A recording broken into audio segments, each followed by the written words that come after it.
inayo furaha, matumaini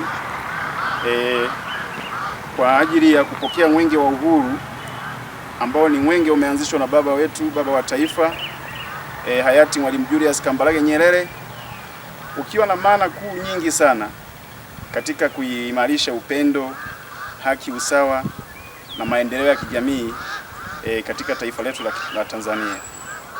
Kwanza kabisa ni shukuru kuzaliwa katika kizazi cha mwenge wa uhuru. Nashukuru sana juhudi za baba Mwalimu Julius Kambarage Nyerere mpaka kufanikisha mwenge wa uhuru, na sasa mwenge wa uhuru unatinga mkoa wa Singida. Tunayo matumaini, tunayo furaha, tunayo nguvu, tunayo afya kwa ajili ya kujiandaa kupokea mwenge wa uhuru. Kwa hiyo mwananchi wa mkoa wa Singida, ndugu jamaa na marafiki, hata mliopo karibu na mkoa huu wa Singida, mje tuupokee huu mwenge wa uhuru.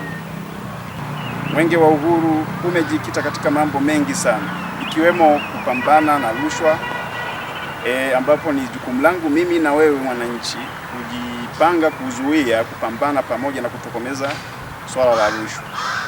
Mwenge wa uhuru umekuja kwetu kwa ajili ya matumaini makubwa ambao utazindua miradi yote ambayo imeshakamilika na ile ambayo bado haijakamilika utafanya kazi ya kuizindua na kuweza kukamilisha ili kuwapa huduma au kufanikisha huduma kwa mwananchi wa hapa Singida na mwananchi wa mikoa jirani. Kutokomeza masuala au majanga kama gonjwa kuu la UKIMWI, ambapo sasa utakutana na wataalamu utakapohudhuria katika huu mwenge. Nao wataalamu wengi watatoa elimu, utapokea knowledge kubwa sana na utaondoka na kitu.